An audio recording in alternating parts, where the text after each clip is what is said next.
Instrucciones de 1902. Se vienen considerando como el primer código español. Fueron conocidas por el nombre de Instrucciones para la redacción de los catálogos en bibliotecas públicas del Estado dictadas por la Junta Facultativa de Archivos, Bibliotecas y Museos. El trabajo de dicha junta se dedica a determinar las reglas según las cuales han de redactarse los catálogos en las bibliotecas. En la introducción de las mismas hay una advertencia en la que se cita que no se puede tomar esta instrucción como un manual para principiantes. Se debía contar con los estudios necesarios para el desempeño de aquella misión. Esto implicaba poseer un amplio conocimiento de los repertorios biográficos y bibliográficos con cuyo manejo debe haberse familiarizado el catalogador. Estas instrucciones estaban inspiradas en la reglamentación prusiana. Su objetivo se expresa también en la introducción de las mismas, el cual es presentar en orden sistemático una serie de reglas aconsejadas por la práctica y la experiencia para la redacción del catálogo alfabético en las bibliotecas públicas, cumpliendo, en primer término, su fin principal, el cual es el de facilitar la investigación y rápido servicio a los lectores mediante la más perfecta uniformidad en la redacción de las cédulas que lo compongan.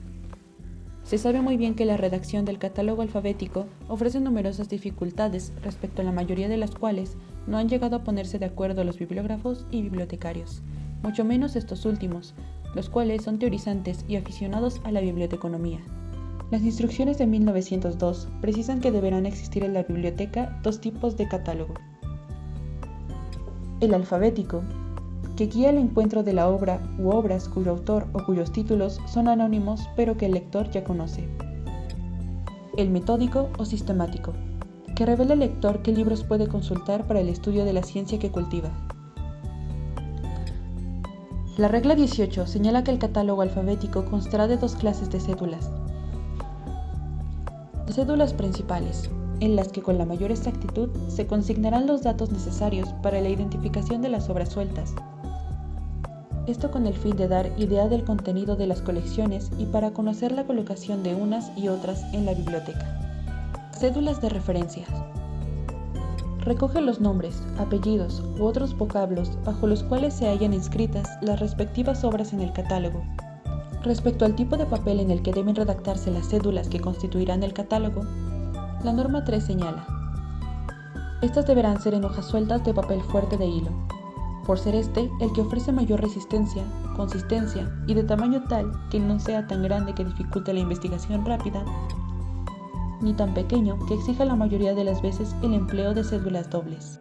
Respecto a su tamaño, deberá ser de media cuartilla, esto es, de 12 por 17 centímetros. La norma 6 especifica cuál debe ser la fuente principal de información para la redacción de las cédulas, que será la portada. Se aconseja que en el caso de que las palabras necesarias para la redacción de las cédulas se tomen de otro lugar que no sea la portada, que se consigne en nota, el lugar en el que se halla el dato transcrito. En relación con los encabezamientos, se deberán encabezar las cédulas con el nombre del autor de los libros, aunque dicho nombre no figure en las portadas, pero sí en cualquier otro lugar de ellos. Es de esta manera como la autoría de un determinado libro se ha averiguado a través de los repertorios bibliográficos. Cuando hablamos de apellidos compuestos y a los precedidos de preposiciones o artículos, se debe procurar seguir con esta el uso establecido de cada país y admitido en las bibliografías respectivas. En cuanto a las colecciones, se establece una diferencia que se califica como sustancial entre esta obra y las escritas en colaboración, así como el modo en que deben ser catalogadas. A partir de la norma 127, estas instrucciones se ocupan de fijar reglas gramaticales para el encabezamiento de las obras anónimas, tomando como base para dicho encabezamiento el título propiamente dicho. Todo ello con el fin de abarcar la enorme variedad de los títulos a menudo extravagantes de las obras anónimas impresas. Se han fijado para su catalogación reglas gramaticales a las cuales no puede sustraerse título alguno. De esta suerte, conocido el título de la obra, cosa que, para encontrarla en el catálogo alfabético, hay que presuponer en todo caso que el bibliotecario sabrá siempre la palabra bajo la cual se ha de hallar registrada. Las instrucciones de 1902 introducen dos novedades más. Una, en relación a la extensión de las obras. Se prescribe Que se marque además en las cédulas principales con toda exactitud el número de páginas, folios u hojas que tengan las obras cuando éstas no consten de más de un tomo. La otra es en relación con su tamaño, dado que el papel de hilo se ha pasado al papel continuo de la imprenta. Esto fue por la fijación del tamaño por las asignaturas impresas en la página de cada cuaderno, por los reclamos, por la dirección de los puntizones o corodeles o de la marca de fábrica.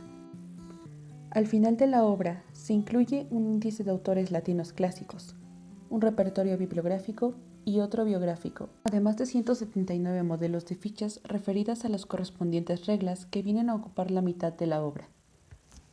A modo de síntesis, este primer código español aporta el concepto de encabezamiento como elemento de ordenación más que de identificación, varias normas concretas y definidas para la creación de encabezamientos, normas para los encabezamientos de autores extranjeros y obras anónimas, normas para el tratamiento de los seudónimos y averiguación del nombre que se oculta, cierta normalización en materia de descripción bibliográfica,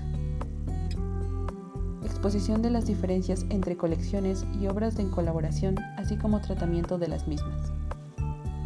En 1941 se publica la segunda edición de estas instrucciones, en las que no se perturba el esquema general, aunque se introducen interesantes modificaciones. Estas tenían el fin de poner todo a un punto, dado la evolución y el desarrollo de la técnica catalográfica existente en los 40 primeros años del siglo XX.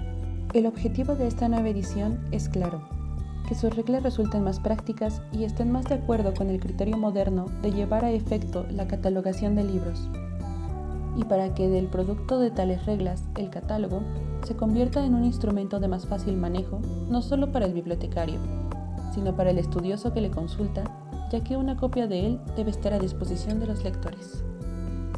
Algo más para destacar en las instrucciones de 1941 fue que los ejemplos acompañaban a las reglas y no se insertaban todos juntos al final, como en las instrucciones de 1902.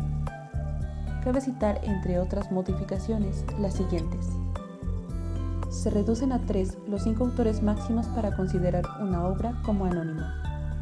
Se sigue tratando como anónimas las leyes, reglamentos, disposiciones oficiales, es decir, las obras fruto de una iniciativa legislativa. Se simplifica el encabezamiento de las obras anónimas, que a partir de esta segunda edición se hará por la primera palabra del título, exceptuando el artículo o la preposición.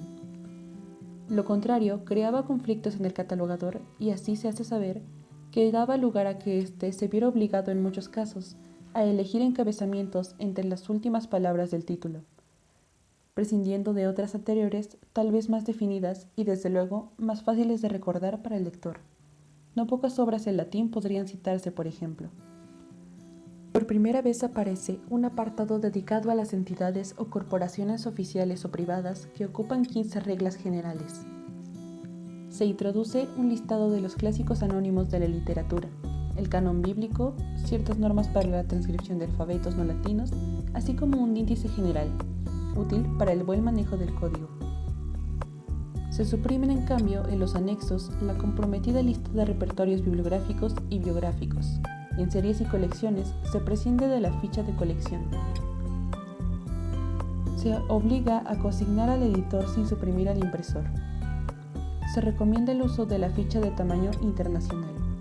Esta segunda edición es reimpresa sin variación alguna en los años de 1941, 1945, 1955 y 1960. Es en este último año como cuarta reimpresión de la segunda edición reformada. Ahora que conocemos a más profundidad sobre estas instrucciones, podemos llegar a comprender la relevancia y el cambio que llegaron a impartir dentro de la catalogación en España. Por el momento, eso sería toda la información sobre las instrucciones de España. Muchas gracias por escuchar.